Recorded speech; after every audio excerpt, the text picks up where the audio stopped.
Bricks and Minifigs is your one-stop shop for all things LEGO. Hit the link below to find a store near you. My name's Sean Marlin. This is my mock Steadfast castle. It's a conglomeration of various castle factions all kind of lumped into one large creation. The mini lore behind it is, we've got the historical castle enemies, the Dragon Knights, the Lion Knights, Crowns, Skeletons, Forestmen, Black Falcons, Dwarves, Wolfpack. Kind of all decided to stop doing the whole large clashing and just kind of joust it out. So that's kind of the overall design, is having all of these factions put their castles together around the main jousting scene. Yeah, that's such a fun idea, and just kind of combining all these up like this and creating this sort of like super packed city feel. Yes, almost castle punk kind of. Yeah, a little bit dense, a little busy, but that's kind of the style I was going for in this one. So if you can maybe start with the castle on the left here, and we'll just kind of make our way around each section. Sure. So very up front and prominent is the Dragon Knights with their dragon statue. It's kind of my latest version. I'm not sure if you all have seen, there was an old version of Steadfast Keep that had a dragon statue similarly. This is the newer version, but Dragon Knights have their oceanside keep with keeping the classic architectural elements from castle, the dark green and brown, and a few dragons up top, and dragon cave down below. Just a little bit of fun action scenes down there with the old Vikings bionicle dragon in the cave as well. So throwback to that theme. Next to them is the Necromancer Tower. The skeletons, they were persecuted by the wizard while they were fighting the Crown Knights, but now they kind of just grow pumpkins and support the local economy in that respect. The Dreams figure is visiting in this case. We'll see if he's up to no good, but for now they're kind of just supporting with their pumpkins and skeleton workers. Moving down, throwback to the classic Japanese original castle stuff. Not necessarily in the architectural style, but a few of the figures back there are from the original ninja theme way back when. Small dojo underground, just a small shrine in this one. Purple tree as well, so just kind of that, playing around with that architecture. It's not my forte at the moment, but just kind of a tribute to that theme. The big building in the back, which got to see the interior later, is the Wizard's Library. All the wizards from all the various factions, Magisto's classic dragon. We've got the observatory in the space section, so a few telescopes up front. And then a lot of those translucent, sparkle purple pieces, love those. All the way down to the main doors, and they got a greenhouse on the side and the cool white and orange tree. Out of season, but hey, they make it work. They're wizards, Up front, kind of just I actually haven't figured out what that building is, but it's kind of like a trading house type situation. So there's a mini bar up front for the lady, the green dragon lady. A few of the Dragon Knights are crossing over to join the jousting arena. The red dragons, the green dragons, and the dragon masters are inside as well. They're all the dragon fans, so they all hang out there. I guess I don't know if I'll talk the Crown Knights. Crown Knights main keep. It's my favorite faction. Grew up with them in the fantasy era, so absolutely love their color scheme, their knight designs, their just adventures. They had allies with the dwarves, fighting skeletons and trolls, and shout out to the Lego Battles video game. Fantastic video game. But so they get the large classic style keep with a lot of the blue gold elements. Very busy, but they're after all their adventures, they're kind of retiring from adventures, and they're like, let's just show off all of our gold and wealth type situation. So got two statues up front with them. Tree kind of growing in the middle of the keep. Few catapults still. Haven't been used in a while. Throne room, arches, arch towers, watchtower, more statues up front. These guys definitely are keeping the statue guilds employed. We'll see them in the market village later, but one really fun technique here is the use of the rowboat piece to kind of frame the statue. Yes, I think I saw that technique used on a Lego Ideas submission. I think it was the original Blacksmith submission, if I'm not mistaken, with the windows. Use that on the trading house as well. But yes, very fun way to add some architectural detail. And then we've got the joust happening out here. Yes, so the main jousting scene. Unfortunately, it is motorized. It didn't survive transport to this one, but the jousters are where they work out their differences or just have fun. So a lot of details there. So we got a lot of knights visiting, Raven Knights, the Old Kingdoms Knights, the Bull Knights, all the shields. We got the Lion Knights, King and Queen, opposed to the Crown Knights, King and Queen, and then a lot of the individual knights from the factions just visiting and having fun. And those, I guess, stairs lead down to the waterfront market section, where there's just a lot of bustling activity there. Got the main ship that's, I guess, it's departing on the waves in front with that motorized element underneath. Wizard stall up front, and then fish stall, a lot of supplies and animals. The honey maker up front as well. Some of the elements from the new medieval market village are present there, so the artists and the new shield elements. It's just all the groceries and food. Love making the food elements and stuff. Those are so fun to fill in. The adventurers stall in the middle, the Middle Eastern vibe stall as well. So just everyone comes here to trade and mishmash ideas and cultures. Further back, kind of have the big pathway, so the stables, all the way back to the blacksmith, windmill. There's a lot going on in that building. A blacksmith shop. It's built on the base. That might look familiar. And then the upper half is the windmill, which leads into the grape vineyard area, so winemaking on the side. And then I guess on the other side is the dwarf mine entrance with 2 more statues. Leads into the dwarf mine interior. I guess we'll see in a second.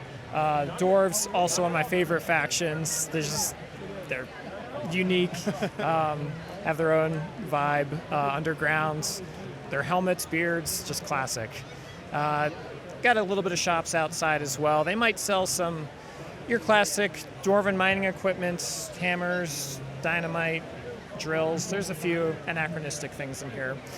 I guess up front, really proud of how the white lion statue turned out. The techniques in that took me, honestly, more than the dragon statue. Red Lion Knights theme's fantastic, and this is just a tribute to them.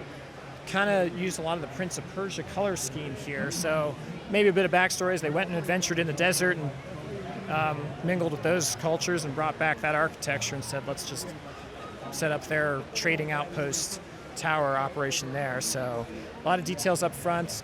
Again, mini market stall from the medieval market set that just came out, the cheese vendors, but they got their whole shop set up there. The cows and the goats are supporting to that economy. Weapons shop down below for all your other adventuring needs.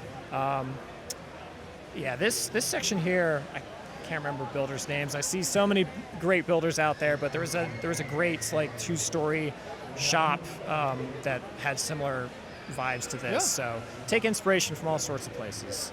You've got a couple buildings in the back then as well, in the corner? So just running down the streets, medieval market, but then the 2 traditional enemies, Black Falcons and Forestmen, live back here. So the Forestmen have this treehouse.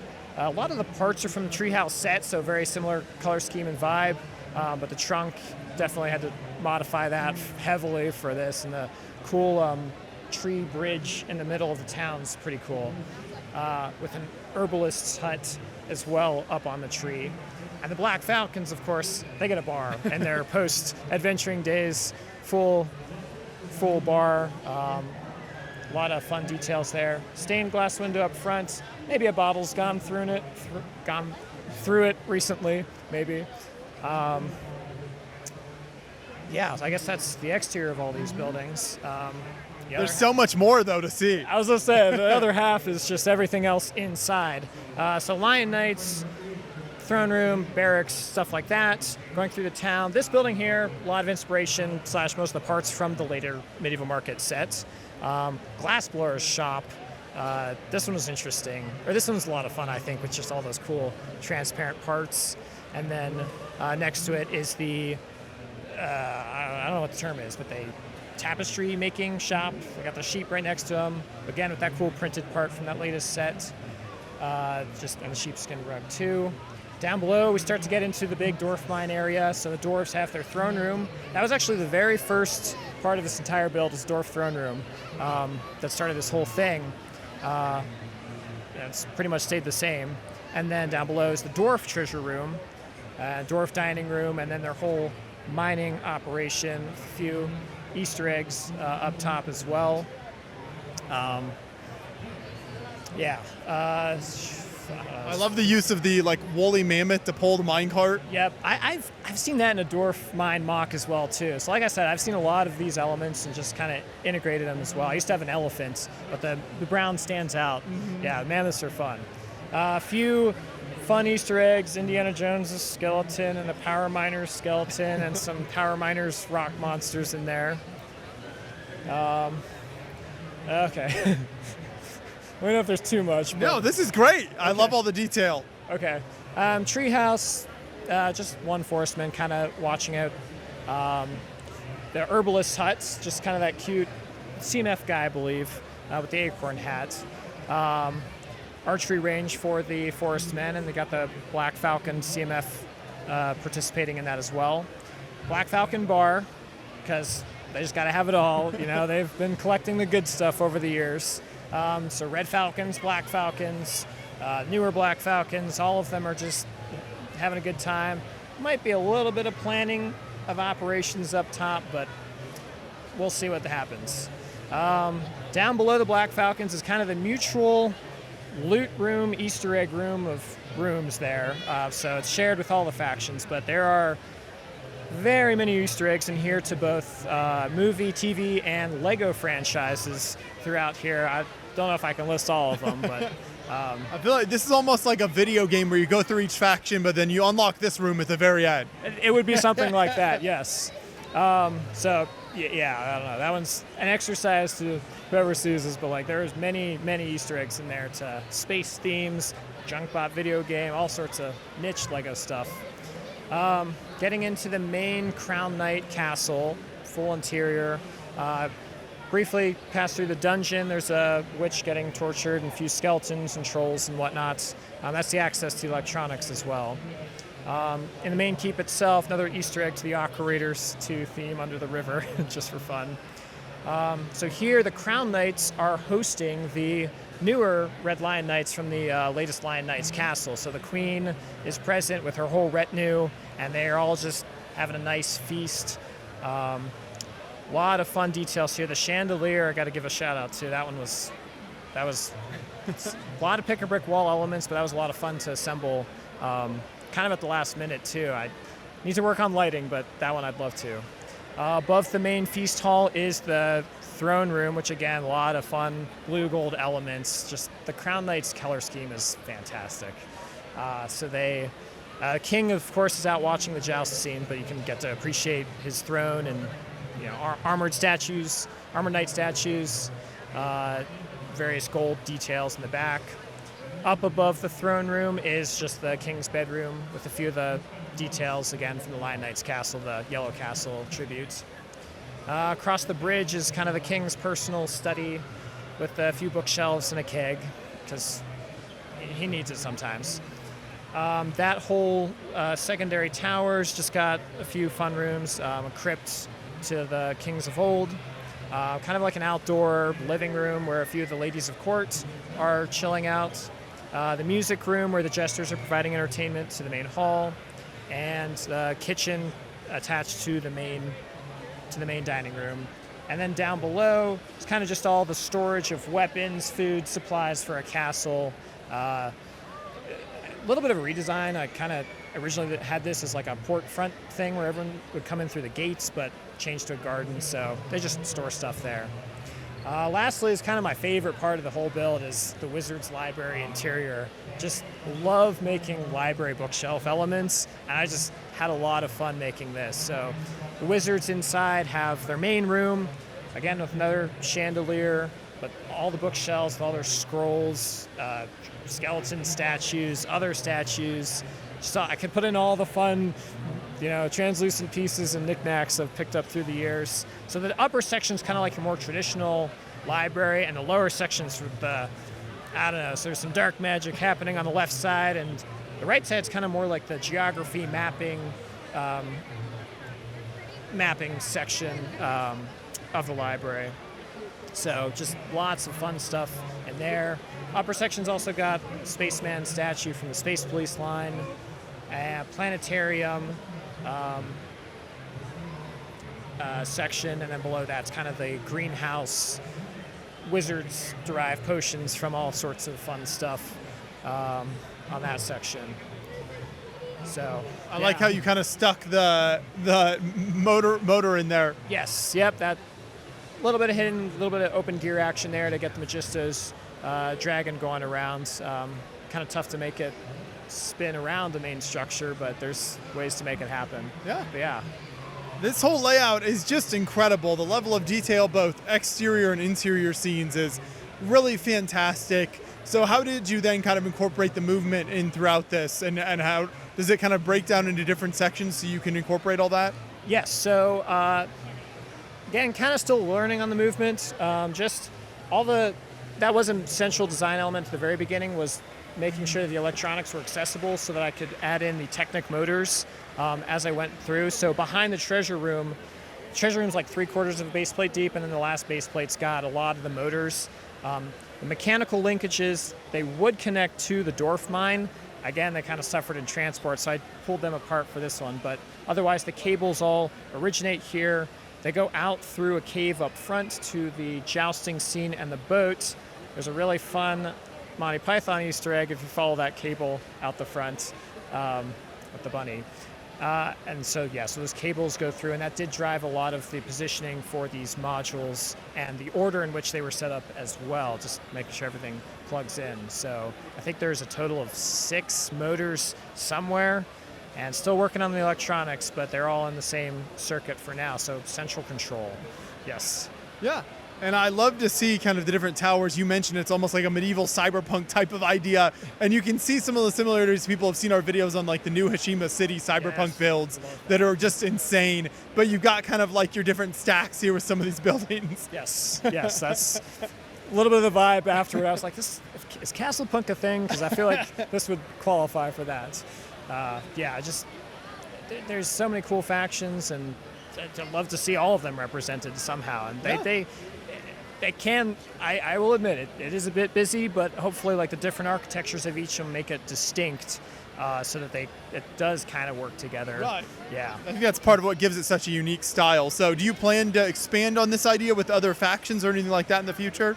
I would like to. I will admit my table is actually shorter than the total width of this thing, so I will have to get creative at home in assembling it. And that's part of the reason of the verticality is I don't have landscaping space. But I'd like to see Fright Knights representation and the Scorpion Knights. They were in the medieval tavern in the pass through, but the Fright Knights, especially with the new Basil figure, Scorpion Knights.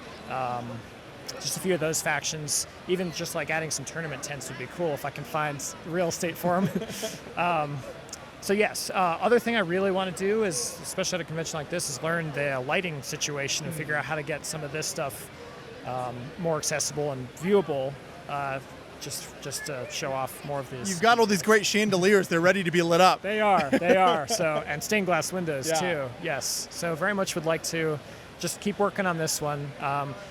And get all the rest of the electronics working as well, because the jousters do work, I promise. They're just not this time, not at this moment. So no, you'll continue to work out the kinks with it. But thank you so much for taking the time to take us through the whole layout. Like I said, it's just really unique and so much incredible detail to pick out here. So I appreciate it. Thank you so much.